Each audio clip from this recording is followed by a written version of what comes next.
Tere! Mina olen Heli Künnapas. Olen kirjanik ja kirjastaja, kuid selles videode sarjas tutvustan ma hoopis teiste autorite teoseid. Nimelt hakkasin ma umbes paar aastat tagasi lugema ja uurima rohkem raamatuid, mis räägivad külluslikust elust, rikkusest, enesearengust ja tänane on minu teine video, kus ma räägin siis teisest raamatust, mis mind on väga palju mõjutanud. Ja tänase raamatu pealkiri on Ühe minuti miljonär. Ma olen lugenud tänaseks päris palju juba selleteemalisi raamatuid ja see on minu täiesti kindel lemmik. Nii et juba ette võin ära öelda, et ma soovitan seda raamatut kõigile. Ühe minuti miljonär on täpselt selline raamat, kus on õppimisvõimalusi või infot täiesti erineva õppeviisiga inimestele. Seal on lood, mis panevad siis sellise lugude järgi õppiva inimese mõtte tööle. Siis on punktide kaupa välja toodud sellised nii-öelda tarkused või õpetused. Siis on manifesteerimist uskuvatele inimestele sellised umbes lehekülje pikkused manifestid erinevatel teemadel.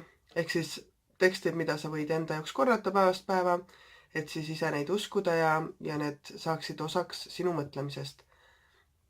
Raamatu lõpus on veel pikem jutustus sellest, kuidas üks noor naine, kes oli äsja mehe kaotanud, pidi kiiresti kokku koguma $1 miljon siis vist, et mitte eurot, igal juhul miljoni. Nii et ta pidi välja mõtlema, kuidas seda teha, sest muidu võetakse talt lapsed ära. Ehk siis see näide pidi tõestama, et kui kaalul on midagi väga olulist, siis tegelikult on peaaegu igaüks meist võimeline seda miljonit teenima. Aga kuni nagu väga vaja ei ole ja sellist kuskilt mingit sundi ei tule, siis nagu ei peagi midagi tegema. Nii et see lugu siis näitas pikemas vormis erinevate etappidega ära selle, kuidas raamatu esimestes osades selgitatud mõtted ühe inimese elu kaudu siis päris teoks said, et kuidas ta neid kasutas. Ja kui nüüd ette ära rääkida, siis see naine sai oma $1 miljoni kokku ja lastehooldusõiguse tagasi. Ühe minuti miljonär, see raamatu pealkiri on hästi ahvatlev ja jätab kuidagi mulje, et sa peagi midagi tegema ja tegutsed siis minuti päevas või ma ei tea isegi mis perioodi jooksul ja nagu võiks niiviisi miljoni teenida. Selle rõõmsa ootuse pean ka kohe ära rikkuma ja ütlema, et see minut ei tähenda kindlasti minutilist töötamist päevas. Selle raamatu mõte on samamoodi, et miljonäriks saamine on ikkagi, et nõuab väga palju ja sellist kiiresti või üleöö miljonäriks saamist siiski see võimalus on ainult lotovõit ja enamus meist seda ei saa. Aga siiski on see kõigi jaoks võimalik, nii et tuleb lihtsalt teha selleks teadlikke samme. Selle raamatu Ühe minuti miljonär kokkuvõtlik mõte ongi ka teadlik tegutsemine, teadlik elamine.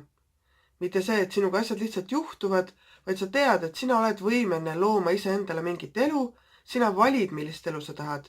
Et see miljonär ja miljon on küll üks võimalus, aga tegelikult on ka võimalik mis iganes muid eesmärke seada. Et kui sa oled õnnelik mingi muu tulemusega, sea see endale eesmärgiks ja liigu selle suunas. Aga põhiline on see, et sa teadlikult teed midagi, mitte ei oota, et asjad lihtsalt juhtuksid ja äkki läheb hästi või äkki keegi teeb midagi. Võib-olla juhtub nii, aga kõige mõistlikum, kui sa midagi tahad, siis tuleb ise ikkagi tegutseda selles suunas. Nii et Ühe minuti miljonär õpetab pigem selliseid 1 minuti harjumusi, nii et kui sa teed erinevaid tegevusi või harjumusi päeva jooksul, siis need kokku toovadki sulle edu, tulu ja aitavad kaasa sinu soovide täitumisele või eesmärkide täitumisele. Et soovid on nagu selline passiivne ootamine, et midagi äkki muutub, aga eesmärgid on siis tõesti sellised, mille nimel sa ise ka tööd teed ja tegutsed. Nii et selline lühikene kokkuvõte siis täna raamatust Ühe minuti miljonär. ja veel kord ütlen, et see raamat tõesti mulle väga meeldis. Sinna video alla panen ma lingiga, kus saad veidi pikemalt lugeda selle raamatu kohta, mis ma ise olen kirjutanud ja siis leida muu info selle raamatu kohta, et kui tahad seda kas osta või laenutada. Järgmisel esmaspäeval räägin ma juba järgmisest raamatust, aga oma blogis kirjutan ma ilmselt juba varem raamatutest, mida ma olen veel lugenud sel teel. Et aitäh, et vaatasid ja järgmisel esmaspäeval juba uus video.